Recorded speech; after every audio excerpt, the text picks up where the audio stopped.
بسم اللہ الرحمن الرحیم والصلاۃ والسلام علی رسولہ الکریم۔ بعض اوقات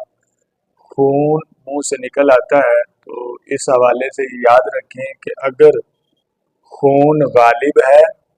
اور جو تھوک ہے وہ مغلوب ہے تو وہ خون جو تھوک کے ساتھ نکلے گا وہ ناپاک ہے، نجس ہے،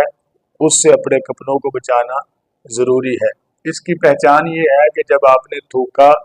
اور تھوک کا رنگ سرخ تھا تو اس کا مطلب ہے خون زیادہ ہے، تھوک کم ہے، لہذا یہ ناپاک ہے تھوک اور اس سے کپڑوں کو بچانا ضروری ہے۔ اس حالت میں اگر آپ نے کلی کرنے کے لیے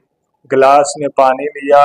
یا کسی اور چیز میں پانی لے کے اس سے کلی کی جبکہ آپ کی تھوک کا رنگ سرخ ہو چکا تھا، تو اب جیسے ہی آپ وہ برتن منہ کو لگائیں گے، کلی کرنے کے لیے پانی لیں گے اس سے،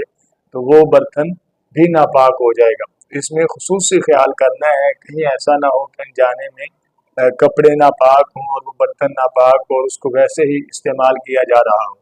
لیکن اگر خون مغلوب ہے، تھوک غالب ہے، اس کی پہچان یہ ہے کہ تھوک کا رنگ سرخ نہیں بلکہ زرد ہے، اس صورت میں وہ تھوک ناپاک نہیں ہے، اس سے کپڑے ناپاک نہیں ہوں گے اگر اس کے کچھ چھینٹے یا کچھ ذرات کپڑوں کو لگ جائیں۔